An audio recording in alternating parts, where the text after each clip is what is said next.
So there are probably people coming into the room. There are 6 participants. Welcome, everyone. Thanks for joining us here today, and we will get started here in just a minute or two. Let everybody enter. Did my screen just start sharing? I You don't no, see- I just see you. Yeah. And just for those of you who are in the audience, we cannot see you, but we know you're there. And we're so happy to have you here today.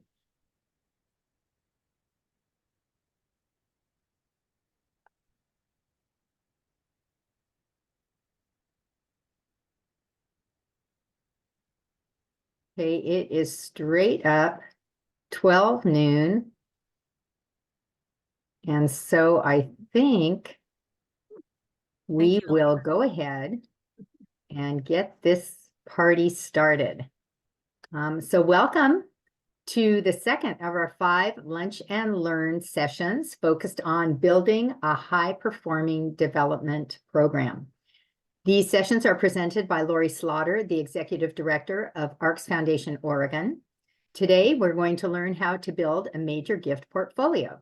And you will be happy to learn that this and all of the 5 sessions will be recorded so that you can share them with others or to serve as a resource for your chapter or your nonprofit or your company, wherever you are coming from.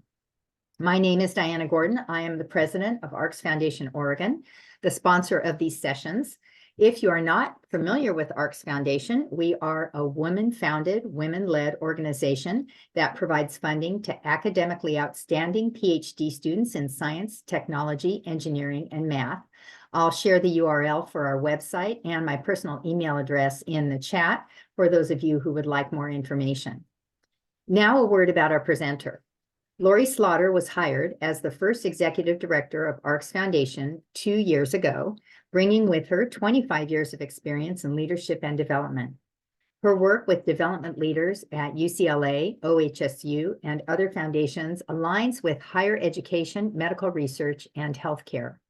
She has extensive experience in building organization capacity, expanding development programs, and engaging philanthropists in meaningful projects that align with the issues they care most about. I am delighted that we are able to share our amazing resource, Lori Slaughter, with you all, and I am confident that you will enjoy and benefit from her presentation today. Lori, it's all yours. Thank you, Diana. I want to take a minute to get my tech going here. Can you all see my slide deck? Not yet. Okay.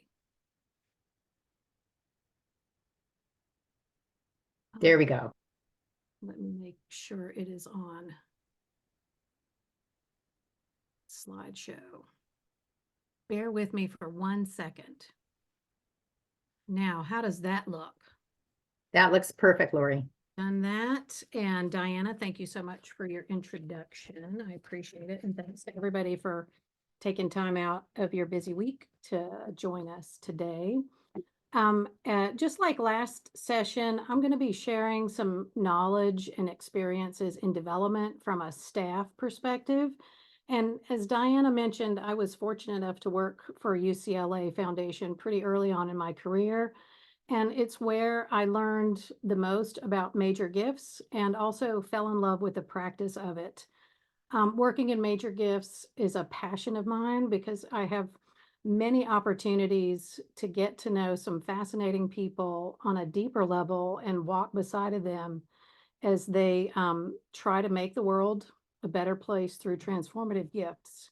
So when people say, oh, how do you do fundraising? I could never do that. I can't imagine not doing it because it's just the most enjoyable and meaningful work I could imagine myself doing. Today, we're going to talk about major gifts and get a little bit more into detail about it. For those of you who weren't with us in the first session, we did more of a broad overview of the nonprofit sector, and we looked at some data that related to philanthropy in general. And then we also talked about the the practice of development. And we looked at 5 programs that are typical in a development department. And we looked at the most, the high ROI programs, which are major gifts, plan giving, and grant seeking. And those last 3 are the ones that we're going to focus the rest of our sessions on. So today we're going to just get our feet wet in major gifts. We're going to go through a little bit of data on major gifts in this country. We're going to look at the conditions that an organization needs for success in this work. We're going to look at the data on affluent households and philanthropy. And then finally, we'll get started on some of the things that we need to do to build a major gifts portfolio. So before we get started, like last time, I want to start with a little quiz. I want to ask each of you to put in the chat what major gifts means to you. And we'll take a look at that. Anybody? What does major gifts mean to you?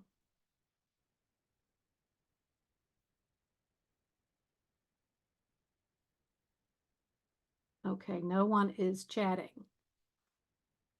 And I feel alone. Let's see, here we go.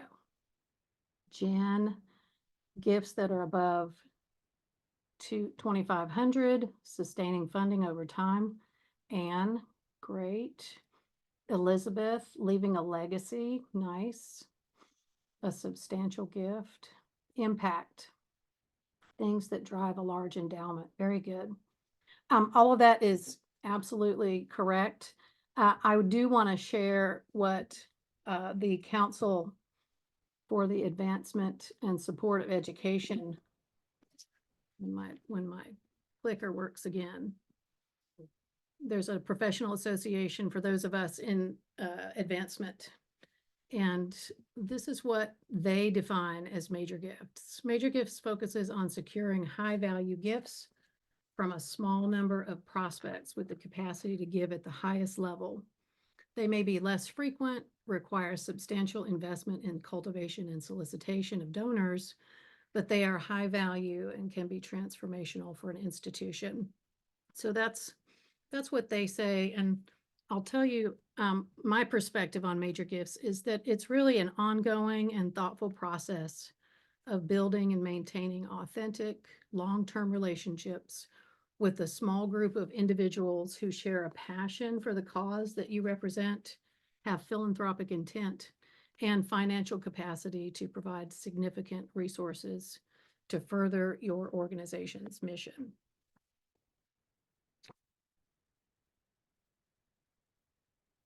Now, I want to just touch on a recent study that was done by the Association of Fundraising Professionals. I think it looked at last year, and it interviewed executive directors and development directors from across the country.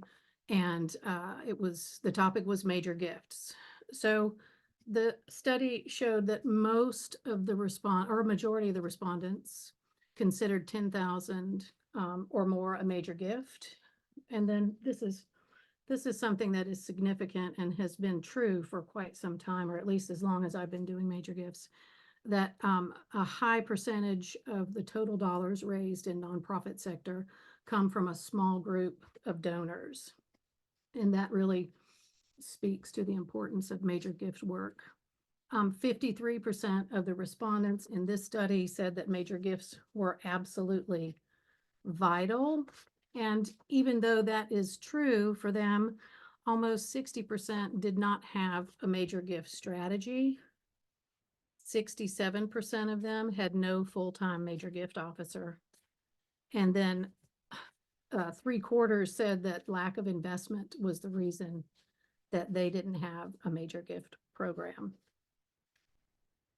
So that's just some background information from that one study. Now, if we were in a room together, I would be asking everyone to raise their hand if they wanted their organization to receive major gifts. And everyone would raise their hand, right? Who wouldn't? The instinct that a lot of organizations have when they want to get involved in major gifts is they're like, oh, let's put a budget together and hire a major gift officer. And while that is a logical instinct, there's a lot of work to be done in organizations to make sure that that person can be successful and that your organization can have long-term success in major gifts. So now I want to move to some of the conditions that are necessary for success in major gifts. Before I do that, I want to go back to the chat and ask you for your thoughts. What do you think your organization needs to have in place so that you can succeed in major gifts? Data. Absolutely. 110%. A good list. Absolutely, Beth. Anybody else?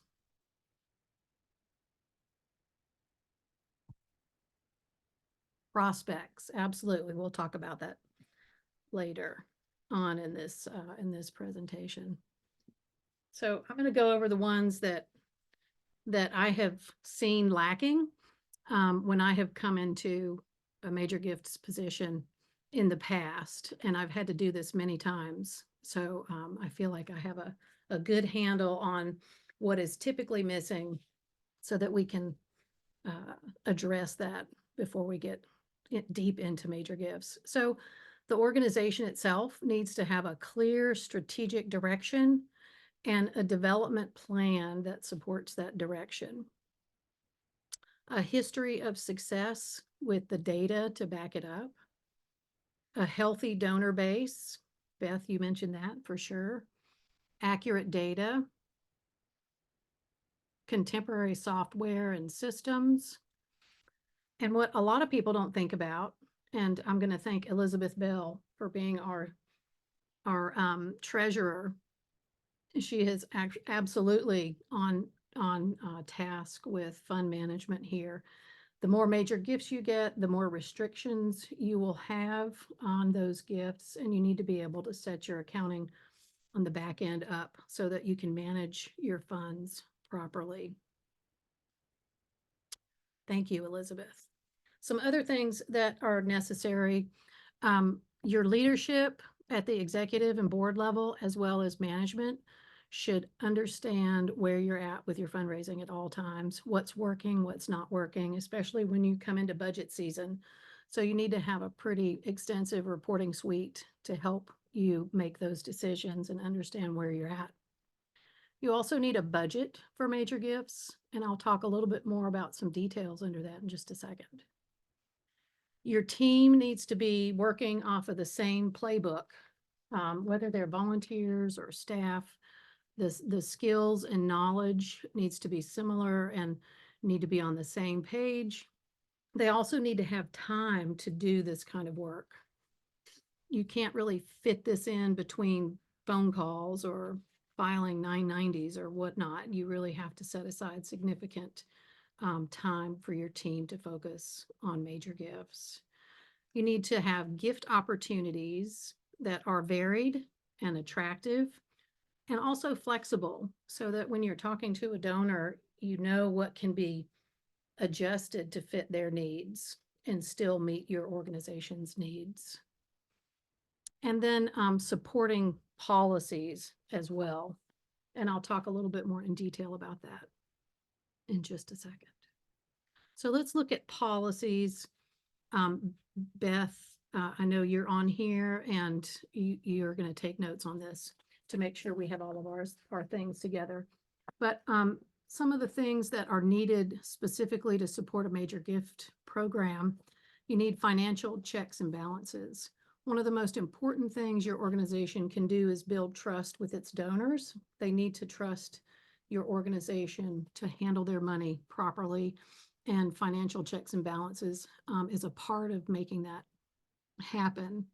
You also need to make sure that donor privacy is paramount and that you are able to keep donor information confidential. Luckily, the AFP, the Association of Fundraising Professionals, already has a Bill of Rights that you can download off the internet and have your board adopt if you don't already have that in hand. Gift acceptance policies are also critical. your board and finance team would need to weigh in on what assets that your organization will take or accept as gifts. They also need to weigh in on what gift agreements will look like, how long or short your pledges are, and what naming opportunities at what level will be acceptable to the organization. We also need to have investment and endowment policies. A lot of, I know, Elizabeth, you mentioned legacy in the earlier comments. And a lot of donors who are making these larger gifts are going to ask you how their funds will be invested if they're giving you endowment funds. So more recently, donors are asking if your investments are doing harm. So you may need to take a look at your investment policies to make sure that it lines up with your mission. Back in the 90s, there was a big hullabaloo around the country, and several women's foundations had some bad PR because they were invested in companies that harmed women. So I think that started, I think Bank of America was the first in the business to start a gender screen to their investment portfolios. And it's been much further developed since then.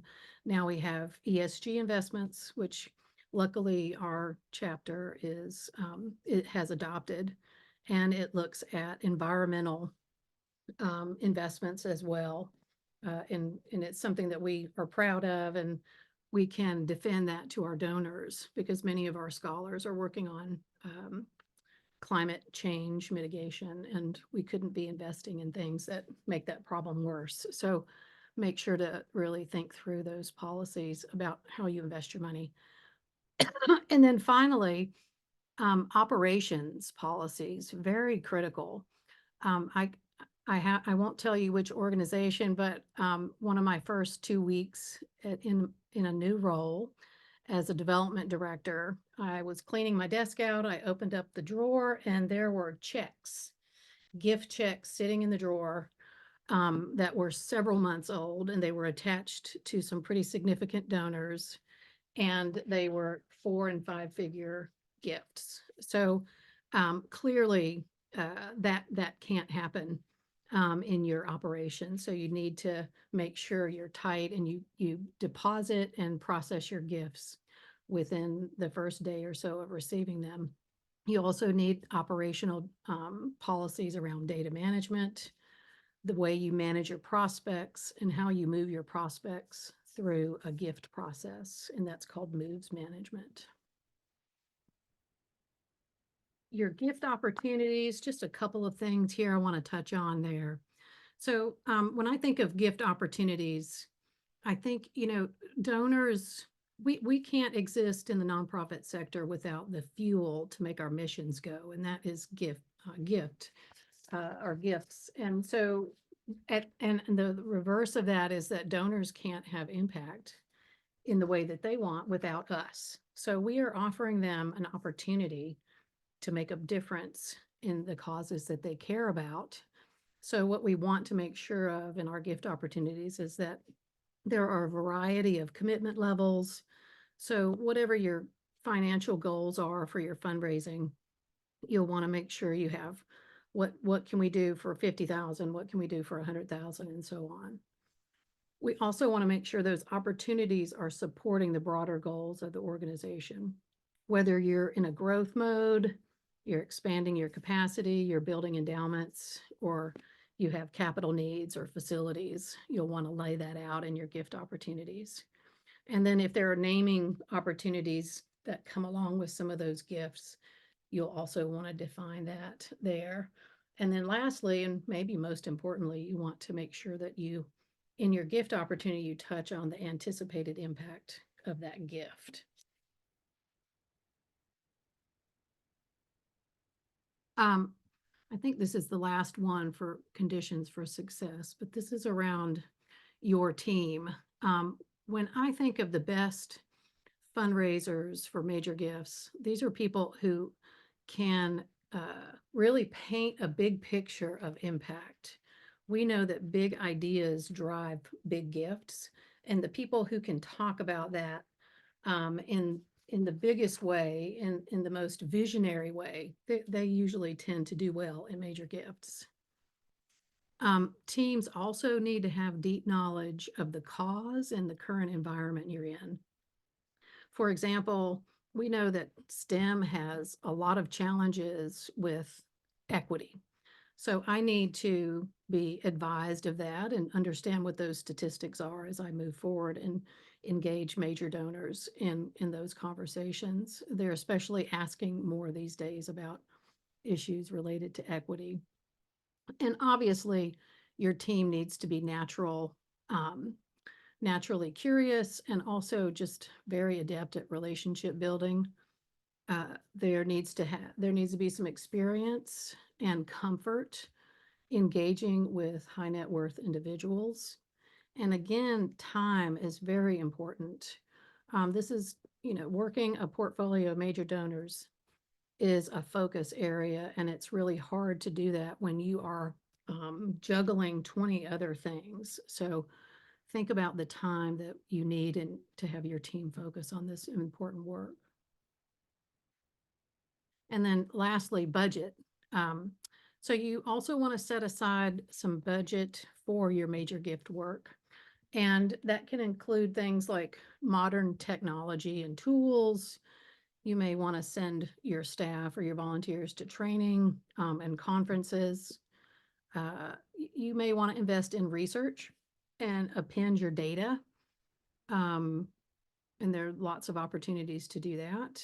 You also might consider putting some budget aside for high touch engagement opportunities. I know we're planning in Oregon, planning a few little salons where we have 25 or 30 people come and have a short presentation from a researcher and one of our scholars, just to get a little bit more under the hood and have more conversation with people, which you really can't do in those big, gala type events.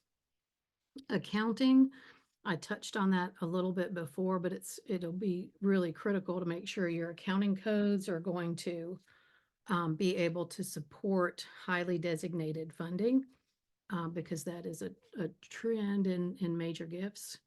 And again, staff time for actually doing the work. Now, that's a lot of detail that I just shared. I want to stop for a second and see if you all have any questions. I'm going to pull up the chat and see.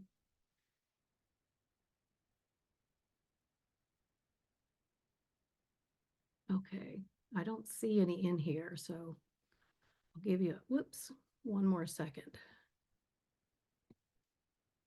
Oh, now I can't do my question because you already see it.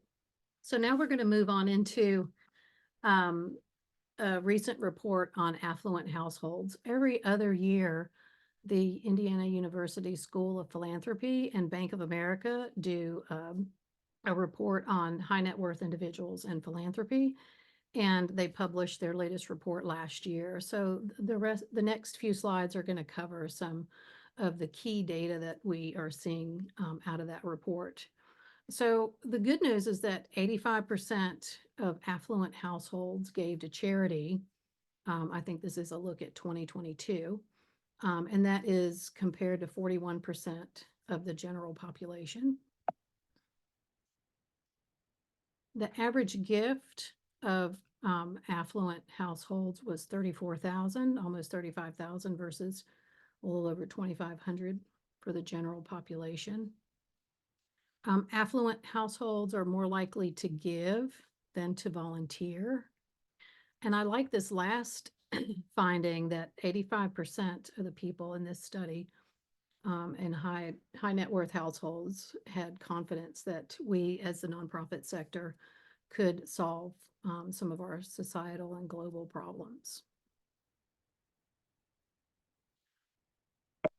This next slide shows affluent gifts by charitable category. So you can see that a good majority of people are giving to religion, and then higher education, and then following that is basic needs and other areas of the nonprofit sector. And this one is quite heartening as well. And it's been a trend as long as I think I've been tracking with it. Uh, True for affluent donors as well as other donors, that they tend to give closer to home. So about 78% of the people in this study are giving at the community level or the local level.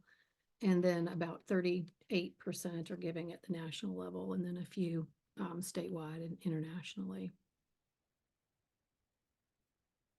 This study also, and they've been doing this for, I don't know, 10 years or so, they allow the respondents to self-identify as a novice in charitable giving, knowledgeable about charitable giving, or expert in charitable giving. And I like to look at the information that compares experts to novices, because it gives us some insights into maybe how we approach donors or how we might be able to help them. 47% of the people in this study self-identified as novices versus a very small percentage of people who said they were experts. Now, you might look at that and go, oh, that's terrible. I look at this as an opportunity. This is an opportunity for us in fundraising to help people, more people become experts in philanthropy. And I look at it as a part of my role to help educate donors, not only on how they can give to my organization, but how they can give generally, and some things that they might think of or about in order to feel more confident in their charitable giving efforts. Another really incredible comparison is that people who are experts give a whole lot more money than people who are not. So this should help us, and this should be encouraging to us to help people become more knowledgeable about charitable giving. And the majority of people who call themselves expert in charitable giving monitor their impact, and they also, a little over half of them use a giving vehicle.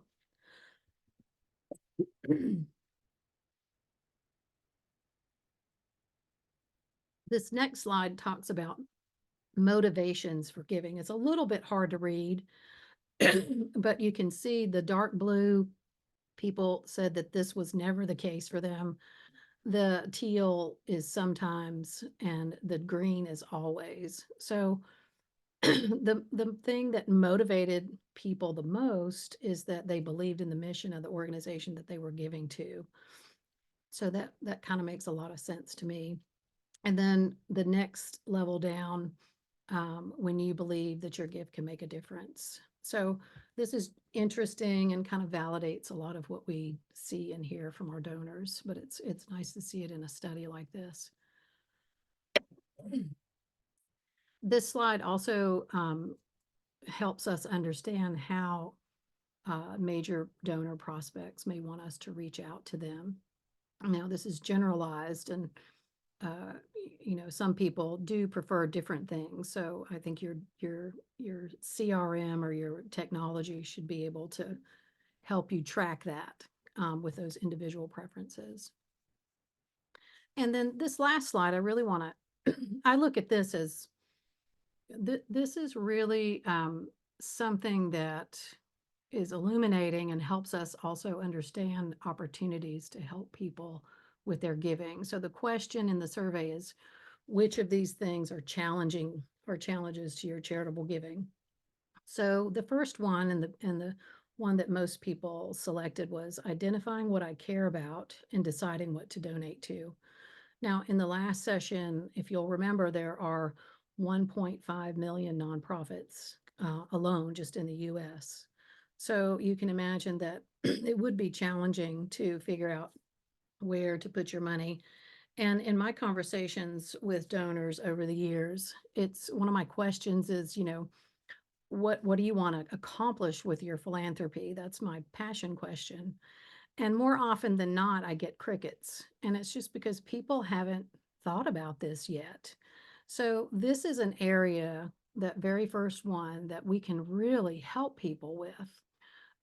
Just walking alongside of them and asking questions to help them get to the thing that they care about. And it's most often really tied to their personal values. understanding how much I can afford to give, that's really not something that development officers and volunteers can help people look at typically.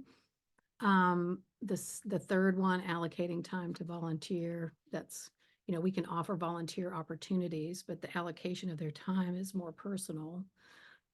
Now, the fourth one, monitoring giving, we can absolutely help them with. And this is what we can build in our stewardship programs. So making sure that they understand on a regular basis how their money is being used and how it's having an impact in the community or on the people that they are interested in supporting. Structuring gifts in tax efficient ways.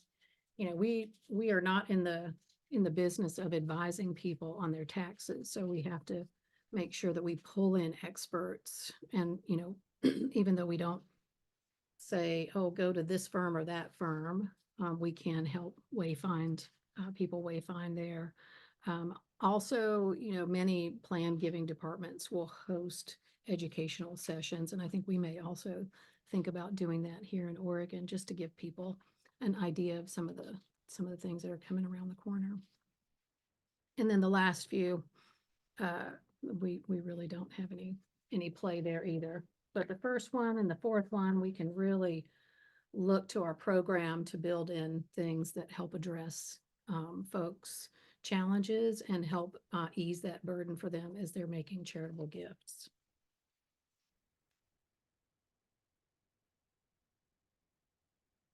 Okay, before we move into the last part of our session on building a major gift portfolio, I wanted to stop here again and see if there are any questions on any of the information that we just talked about. Okay, Chris. Oh gosh, Chris, and Chris asked, can you talk more about that trend for increasingly designated funding? So I don't have data in my head about that. I know there's research on it, and I see grantees or funders over time giving more unrestricted gifts, which is nice. And I think hopefully individual donors at the major gift level will follow that trend. But historically, the higher the gift level, the more restrictive the gift is. And maybe I can build in some of that data into our next session. And I'm sorry, I don't have any specific data to point you to right now. Nancy asks, ideas for convincing chapters of the necessity of professional approach to fundraising versus asking members and friends. That's a great question, Nancy. And, Ann Jarvis and some of our board members who went through that process here in Oregon would probably be, a better reference or have more information about how they went about doing that. So I would refer you to them, and I know they would be very happy to share their experiences. Great. Okay. So let's move on into the last section. So we're going to talk now about some basic concepts, how to approach building a major gift portfolio. Now, as I mentioned before, one of the key conditions to success is having a development plan. The development plan should have development goals, and that will help you understand how many prospects you need in major gifts to reach those goals. So I'm going to share with you in a second an example of a gift chart. Now, this is a simple one, but it can lay out a path for you and help you see whether or not you have enough prospects currently to reach your goal. In this example, you can see on the left side, the organization has listed some gift amounts, and I'm assuming that these gift amounts are what that organization has traditionally seen in the past. You don't want to put $10 million gift amount in an organization whose biggest gift has been $100,000, because that's just not realistic. So think about where you are today to build your gift chart. the number of gifts that you might need in that particular area to help you get to your goal. The third column is the number of prospects that you need. Typically, you need 4 prospective donors to secure 1 gift. So as you're thinking about building your portfolio, you'll need to consider those numbers. And you can see the cumulative total, whoops, in each. I'm sorry, I've got Happy Mouse. Okay, you can see the cumulative total for each of those gift amount ranges over on the right side. And at the bottom right-hand corner, this is a goal of $1 million for this particular organization. Now, while the major gift relationship process is pretty fluid because we're dealing with humans, and there are so many things in major gifts and that happen in people's lives that we have absolutely zero control over, like the stock market and divorce and kids going to college, all these things that affect people's capacity to give. But we can, though, identify 6 major steps in the process. So I want to talk a little bit about those with you so you get a sense of it. So the first step in the process is really identifying the people who you think are most likely to make a major gift. And this is a gathering relevant information. You're not talking to anybody yet, or the donor yet. You're gathering information, and we'll talk about what kind of information we want to look for in just a second. Discovery is a second step, and that's really a time when you're connecting with the prospective donor and you're exploring their interest. And this is, sit down, ask questions, and listen and learn. And this is one of the most important steps in the relationship process. What I've seen happen a lot is that, gosh, we have this person and we know they've made big gifts to other organizations, and we finally get a meeting with them and we hear things that tell us they're really not interested in our cause. But darn it, we're going to keep them on our list because one day, we might hope for that. But it really takes up time to keep people like that on your list. If they're not interested in your cause, the best thing to do is to maybe put them on your mailing list. And if things change for them, they know about you. At least you've introduced yourself to them face to face. So my message there is be okay with letting go of prospects that aren't a good fit. The next step is cultivation, which really the whole point of this part of the process is to educate people and inspire people on your cause and your impact. And for those of us in ARCs, the best thing that we can do to cultivate donors is to get them to meet up with some of our scholars who are doing incredible work around finding solutions to things like climate change and cancer and so many different areas that we can mostly relate to. The next step is it's solicitation, and it's really making an offer of an opportunity for impact. And then hopefully that will go well and you move on to gift negotiation. So this can take a little bit of time, and in the major gift space, it often includes engagement with allied professionals like your tax guy, your CPA person, your wealth manager, or your estate planning attorney. So this could take some time depending on how complicated somebody's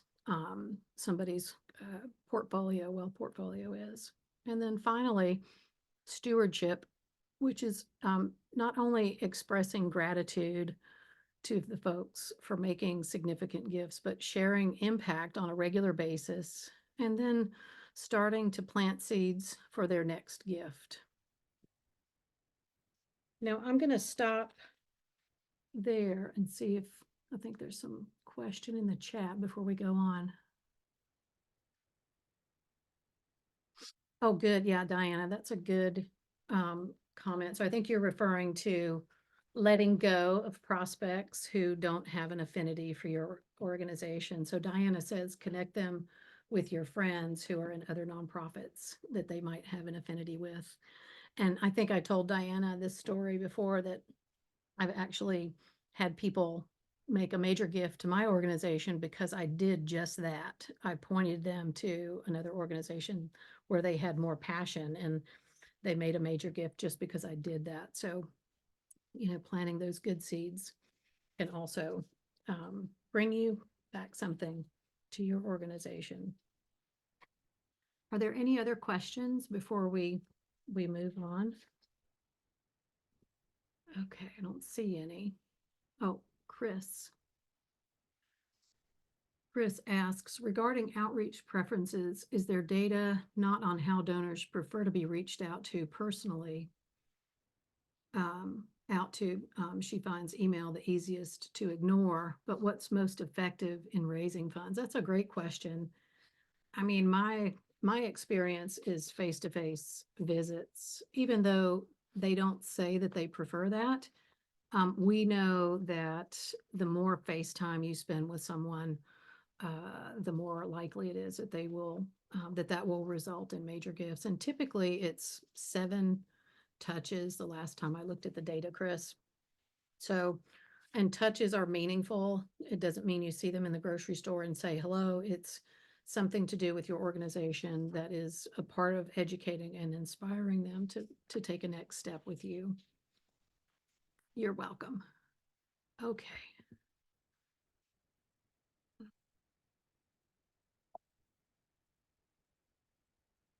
Now, I wanted to talk a little bit about the cycle of major gifts, just so we all have an awareness that, this is not, we drop a letter in the mail and we get $100 check back in a couple weeks. That doesn't happen in major gifts. The typical major gift cycle for a new donor is about 18 months.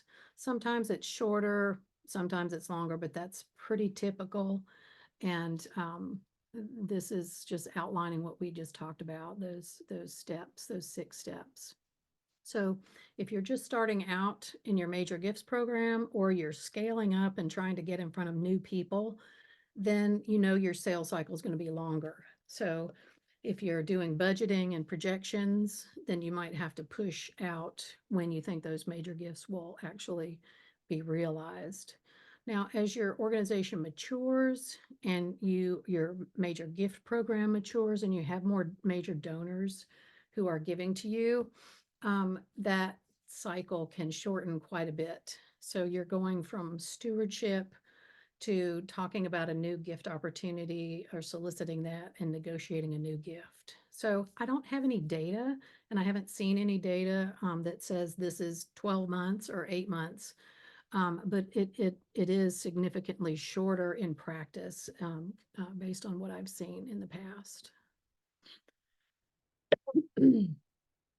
I also want to talk about portfolio. So when you are running a major gift program, all of the donors and the potential donors in major gifts are in what we call a portfolio. The portfolio helps you focus your activity, your budgets, your engagement, and it also helps you understand how your portfolio is changing over time. So this is an example of a portfolio of an organization that's just starting out in major gifts. So you would expect to have a whole lot of people that need to have discovery visits, because we have people that we need to qualify for major gifts. And then we may have a smaller percentage in this portfolio that are being cultivated for a gift, that have moved to that area, an even smaller group of stewarded donors, and then an even smaller percent that are being solicited or that are being lined up for that step. Now, this next slide shows an example of a more mature portfolio.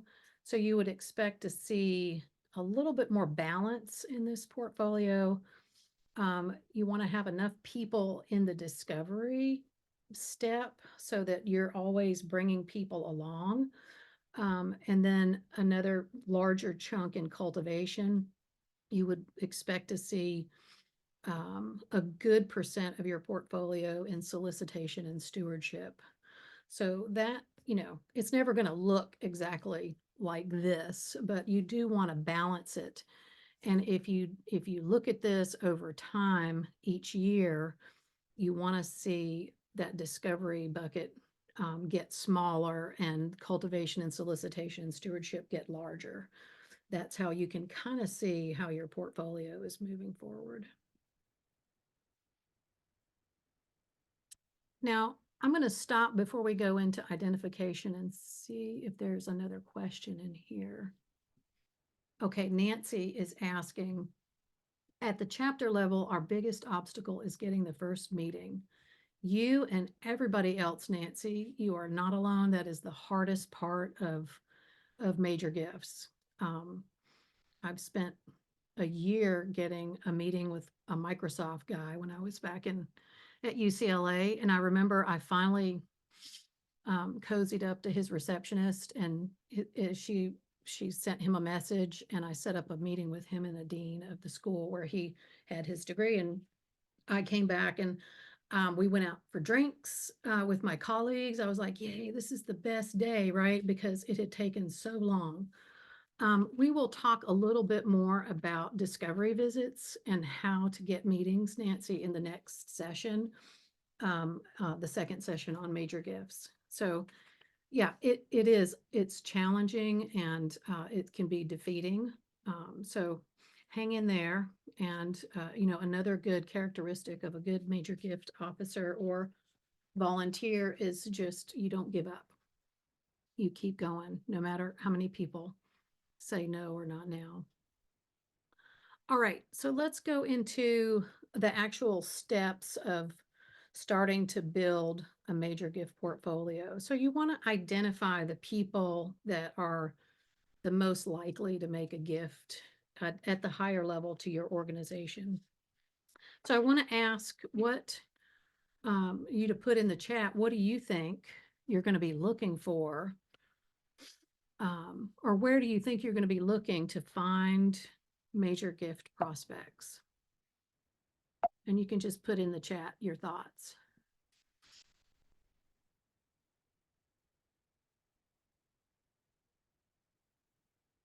If somebody said to you, build a major gift portfolio, where would you start?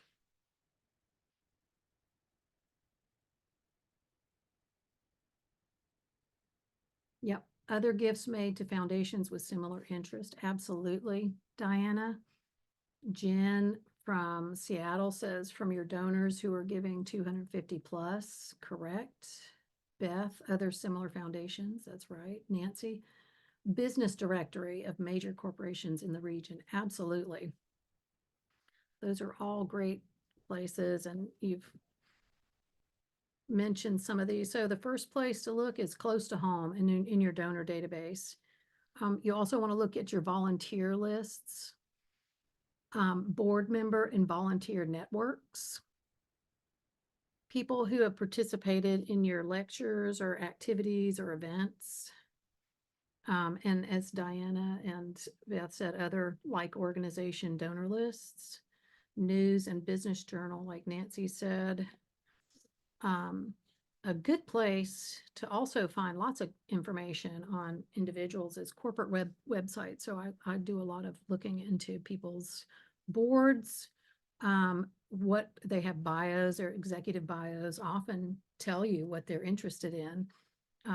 They like to go on long walks on the beach with their family, and they're very interested in climate change. So whatever those that information is out there if you have time to go look for it. Social media is also a good place to look. And then you can also purchase lists. And, when I first started this role with ARCS and noticing that we could really use some additional folks in our portfolio, I purchased a list that we started mailing to, and we got a couple of gifts off of it. So that is also an opportunity for you to consider when you're looking to build up your portfolio. So now that we know where to go look for people. What are we looking for is another question. And some of this is really, we kind of know this intuitively, but maybe not everybody does. So I want to just touch on these things. So the profile of a major donor, they have financial capacity. They are philanthropic. Just because somebody has financial capacity does not make them philanthropic. I've learned that the hard way many times. They are interested in your cause and they are connected to your organization. In a perfect world, your portfolio would be full of people that you say yes to on all of these things. But that's not the world we live in. So let's start looking at how we understand somebody's financial capacity. Obviously, we want to see if they have a history of making major gifts somewhere else or to us. We can look at assets. If someone owns 10% or more in a publicly traded company, the SEC has that information and that is public. Also, you know, vacation homes and things like that, you can pretty easily find. Business titles are also a way to help understand what somebody's financial capacity is. People who serve on corporate boards are an often untapped resource. So I like to look again at those folks. I also like to look at venture capital firms, even though sometimes those folks aren't the most philanthropic. Residents, where do they live? And then hobbies. There are lists of people who own planes and boats and things like that. So you can tell that or find those lists and see what kind of hobbies people have. And that can help you understand if they have the financial capacity to perhaps make a substantial gift. How do we understand whether someone has philanthropic intent? Well, again, we're going to look at their giving history. We're going to look at any articulated charitable interests. So again, if they've been in the paper about making a gift to something else, they may have made statements there, which can help you understand what their intent is. What boards, nonprofit boards they serve on is also a view into that arena for someone. And then the presence of a giving vehicle, as the prior study that I cited before showed, over half of the people who call themselves experts in charitable giving have a giving vehicle. So if they have a family foundation or a donor advised fund, that is an indication of philanthropic intent. Interest in your cause. Again, giving history is always a first place to go. Articulated as a charitable interest. If they do have a foundation, private foundation, they've probably done quite a bit of work on articulating their charitable interest. This does change over time. So just because, they were funding this thing 10 years ago doesn't mean that they haven't changed. So it's always good to stay on top of that and make sure you're current with what they have publicly stated. Again, board service in the cause space is another thing to look at. And lastly, are they connected to your organization? So are they a current donor, a board member, or volunteer? Are they a beneficiary of your organization, like an alum, or for healthcare, they could have been a patient who received services?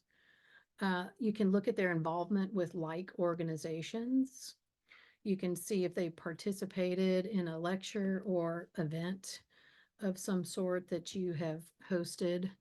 And then probably one of the strongest connections would be to a board member or another current donor. And so that's how we go about understanding their connection to the organization.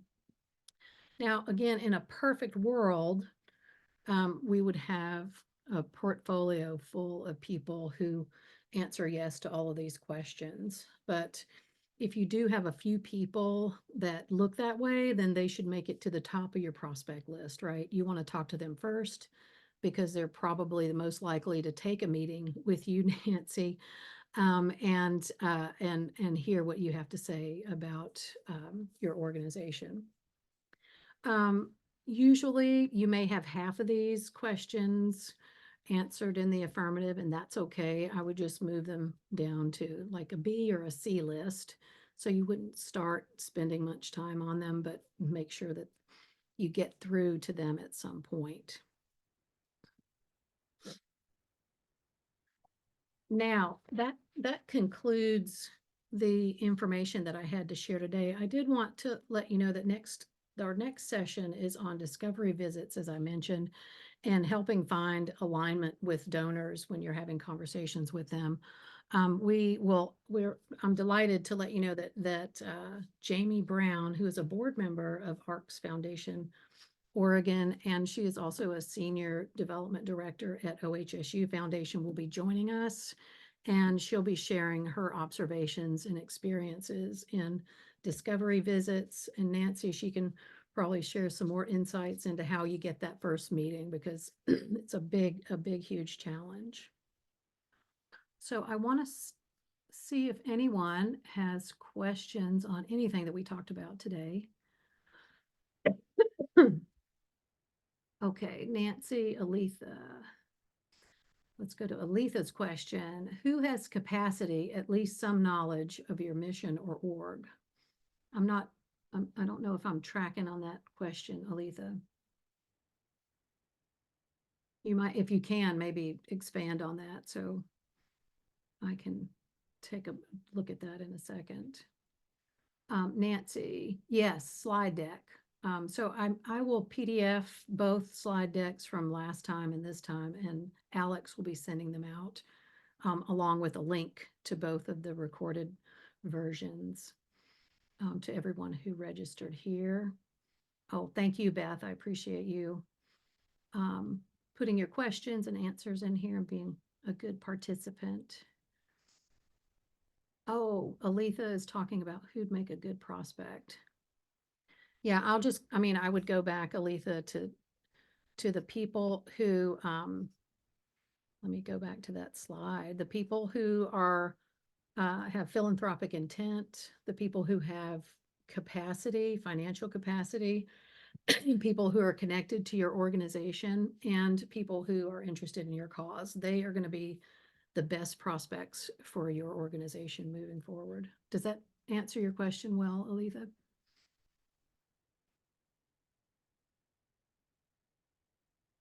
Okay, great. Well, I hope I haven't gone over time. No, I'm 3 minutes ahead. So Diana, do you want to close us out? And thanks everyone. Yes, I just wanted to, again, just thank everyone for attending. I'm completely convinced that we all learned amazing things today. I know I did. And invite you all to attend the next session, same time on February 15th. All of these are being recorded. Lori's going to share her slide deck. There may have been one other question about this. Yes, and the webinars are also posted on our website, and that link is in the chat. So thanks again, everyone, and we look forward to seeing you next time. Thank you, Diana. Thanks, everyone.